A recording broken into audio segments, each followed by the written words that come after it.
Hello everybody, this is Rosanna from Aesthetics Miami with tips for that beautiful glow, and today is our YouTube save, and I wanted to share the experience of a client of ours that came last week.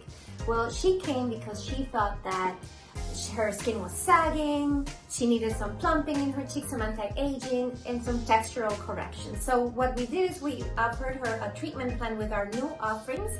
So we did some Botox here, some neurotoxins, and we did the Morpheus. And when she did the Morpheus, she was so happy with the results that she said, no, I don't want fillers at this time, I'll do it in the future. So it resurfaced her skin nicely and it tightened her skin, and with the Botox, she had that raised eyebrow look and she was very happy. So here at Aesthetics Miami, among our new alternatives are Botox fillers, and Morpheus has been around for a while now, but it's also a great treatment to add to those to your treatment plan and to achieve those beautiful results that you're looking forward. So if you have any question, call us 305-356-7402. Please don't forget our promises. More than beauty. Have a great day.